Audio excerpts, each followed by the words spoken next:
Nishad party supremo एवं cabinet मंत्री doctor Sanjay Kumar Nishad आज जनपद सुल्तानपुर पहुंचे, जहां उन्होंने निषाद पार्टी कार्यकर्ताओं व पदाधिकारियों के साथ बैठक कर जिला पंचायत की सभागार में एक प्रेस वार्ता की। इस दौरान उन्होंने क्या कहा, जरा आप भी सुनिए। कि लोग आज 70 साल देश आज़ाद हुआ, 75 साल, लेकिन आज़ादी हमारे निषादों को तब मिली जब मोदी जी निषादों के घर गए। किसी प्रधानमंत्री ने इस समुदाय के तरफ न हमारे धार्मिक स्थलों के तरफ कभी मस्जिद जाते थे, मौलाना के पास जाते थे, कभी कोई प्रधानमंत्री रामलला का दर्शन नहीं करने आया, न तो उनके बारे में सोचा।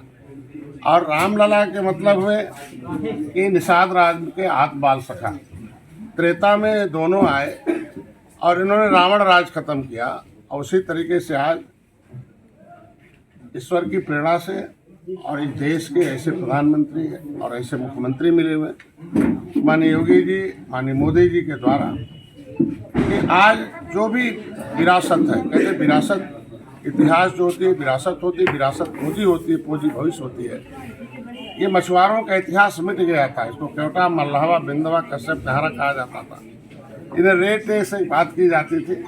आज कम से कम इस आपने जो विभाग के बारे में बताया, तो मत्स्य विभाग जिस समुदाय का मैं नेतृत्व कर रहा था, उस समुदाय के लोगों के विकास के लिए हमें सेवा का अवसर मिला।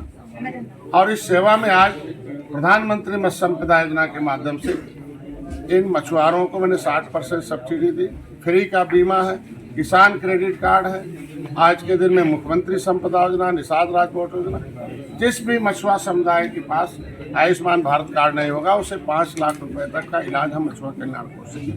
आज उनके लिए एकल आवास है, इनके लिए मैरिज हॉल है, इनके बच्चों की शिक्षा कोचिंग के लिए व्यवस्था हो गई है। इनके स्किल डेवलपमेंट के व्यापार सिखाने के लिए 50 लाख हर साल खर्च कर रहे हैं कि 50 लड़कों को ऊपर।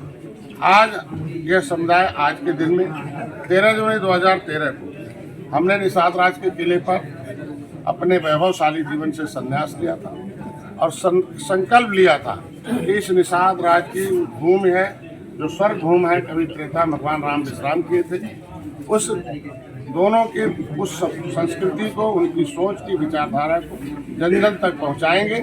फिर से दोबारा राम राज का मतलब सुख का राज लाएंगे। उसमें हम कामयाब भी हुए कि अयोध्या में कैबिनेट आई। किसी समय में त्रेता में भगवान राम की जो राज्याभिषेक हुआ 14 वर्ष बाद, तो पहली बार कैबिनेट जो हुई उसमें निषाद राज को बुलाया गया। आज फिर एक निषाद राज के वंशज के बेटे डॉक्टर संजय को भी इस कैबिनेट में जगह मिला। कैबिनेट हुई अयोध्या में। आज अयोध्या पूरी दुनिया की आस्था का जो केंद्र था, आज उसके पर्यटक स्थल के रूप में, अंतर्राष्ट्रीय एयरपोर्ट के रूप में, और एक जिस तरीके से भगवान राम सबरी के यहाँ जाके बेर खाए थे, उसी तरीके से मछुआ समुदाय जो 70 साल से उपेक्षित कैसा था, सभी लोगों के मुगलों अंग्रेजों से सताया हुआ, अब पिछली सरकारों ने भी कोई कसर नहीं छोड़ा।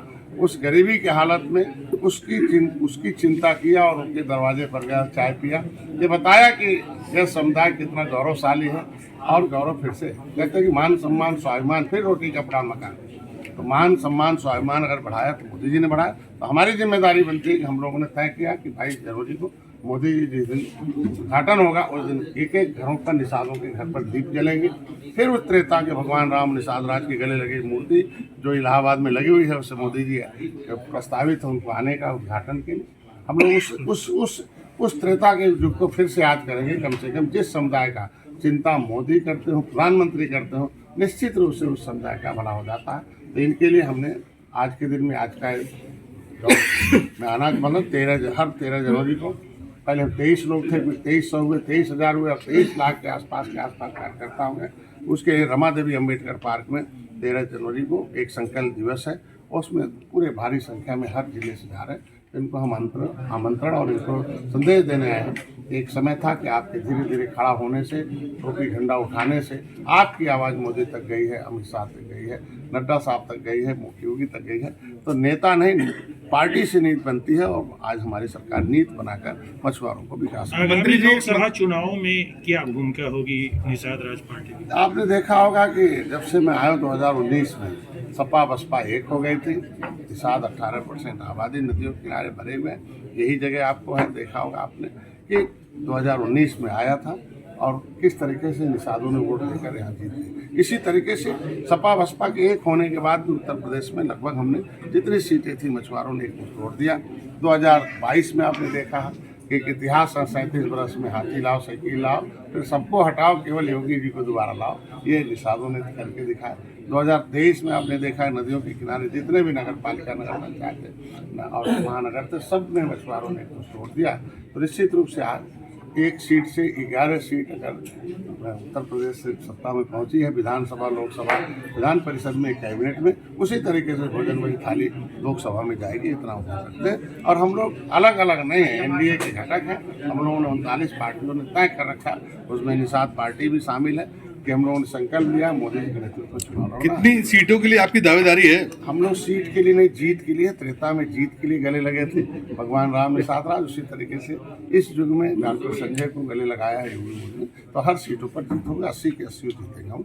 330 पार एनडीए सरकार का दायरा था, अब जो इस तरीके से लोगों का समर्थन प्राप्त हो गया है, अब वो 400 पार एनडीए सरकार। स्नान घाट को लेकर प्रयागराज में बद्रिकाश्रम के शंकराचार्य और द्वारिका पीठ के शंकराचार्य स्थान को लेकर आमना सामना कर रहे हैं।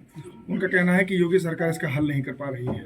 देखिए, उनकी निजी सोच हो सकती है, उनकी आपस की सोच है, लेकिन हम लोग जन जन और कण कण के लिए भगवान राम है और ये हमारे आस्था का केंद्र रहा है। इसके लिए देखे होंगे कि कभी गोली खाने के लिए गए, अब बोली जय श्री राम और जय निषाद राज का नारा जब आया तो ऑटोमेटिकली आप देखेंगे वही मुसलमान सोने की चांदी का ईंट देकर राम मंदिर बना रहे। इससे बड़ा सौभाग्य क्या हो सकता है आराम से। इसकी वजह से सारे जो भी हमारे आपस में विवाद थे, धारा 370 खत्म हुआ, राम मंदिर बन रहा, तमाम विश्वनाथ बन रहा, निषाद राज का किला बन रहा, देखा 20 करोड़ 30 लाख देकर 56 फुट की मूर्ति लगी है, पर्यटक स्थल घोषित, ये सारे चीज़ें आज देखने को मिला। इन दो शंकराचार्यों के विवाद का समाधान किया जाएगा। निश्चित रूप से अब मामला आया संज्ञान में तो हमारे योगी जी आप देखेंगे बड़े बड़े समस्या समाधान करते हैं। जब भी कभी होता जांच कराते हैं और उसको जो भी आवश्यक होता है उसको कार्रवाई करते हैं। सुल्तानपुर पड़ोसी जनपद है अयोध्या का, तो क्या यहाँ भी कुछ पर्यटन का कुछ विकास? निश्चित हम लोगों ने कैबिनेट में तय किया कि हर जिले में जहाँ जहाँ भी पर्यटन के केंद्र है या जो भी उस तरह के हमारे ऐतिहासिक केंद्र हैं उससे हम लोग आगे करा रहे हैं और उसको जोड़ रहे हैं और जोड़कर उस जिले को एक ऐतिहासिक जिला बनाने का काम कर रहे हैं। उसमें सुल्तानपुर में बहुत इतिहास छुपे हुए हैं, वहाँ भी हम लोग एक टीम के माध्यम से पहुँचे। चुनाव में अगले चुनाव में कितनी सीटें मिलेंगी? हमने बताया